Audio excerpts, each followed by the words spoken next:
ในวันที่23เมษายน2026ที่ผ่านมาอยู่ที่วิทยาลัยเทคนิควิชาชีพการรถไฟกระทรวงศึกษาธิการและกีฬาได้เปิดกองประชุมเสื่อมซึมเผยแพร่ดำรัสว่าด้วยการจัดตั้งและการเคลื่อนไหวของกระทรวงศึกษาธิการและกีฬาให้แก่คณะพักคณะนำและพนักงานหลักแหล่ง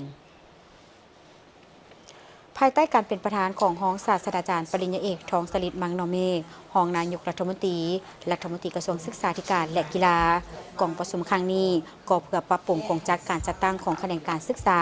วิทยาศาสตร์และกีฬาให้กระทัดรัดและสอดคล้องกับภาระบทบาทหน้าที่และขอบเขตสิทธิ์ให้ไปตามทิศ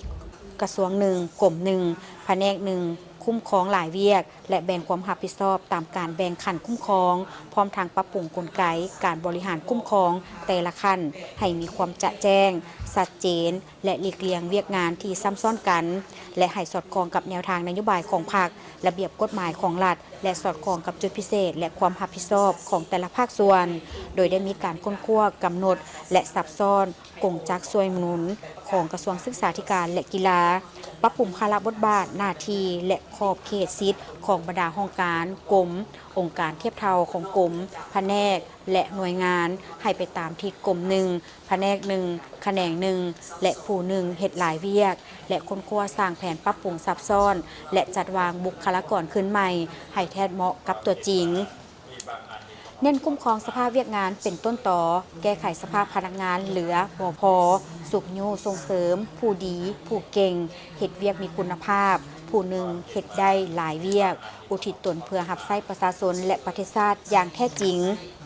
ปัจจุบันกระทรวงศึกษาธิการและกีฬาได้ปรับปรุงจาก2โครงการ16กรมและ3สถาบันมาเป็น2โครงการ14กรม2สถาบัน1ศูนย์และ1สำนักพิมพ์โดยได้โฮมกรมแผนการเข้ากับกรมการเงินเป็นกรมแผนการและการเงิน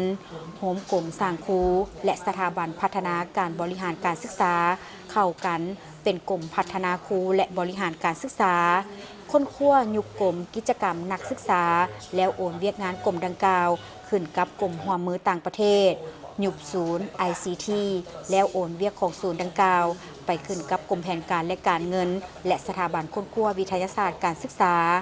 พร้อมทางค้นคว้าเวียกงานคุ้มครองทรัพย์สินและจัดซื้อจัดจ้างจากกรมการเงินและสำนักพิมพ์ศึกษาและกีฬารวมทั้งเวียกงานคุ้มครองสร้างและขนส่งและศูนย์โฆษณาข่าวสารการศึกษาและกีฬาขึ้นกับสถาบันค้นคว้าวิทยาศาสตร์การศึกษาไปขึ้นกับห้องการกระทรวงและโอนเวียกงานนิติกรรมจากกรมประกันคุณภาพการศึกษาและห้องการพัฒนาทรัพยากรมนุษย์จากกรมแผนการขึ้นกับกรมจัดตั้งเห็นว่ากงจักการจัดตั้งของกระทรวงศึกษาธิการและกีฬาลดลงจำนวน3ภาคส่วน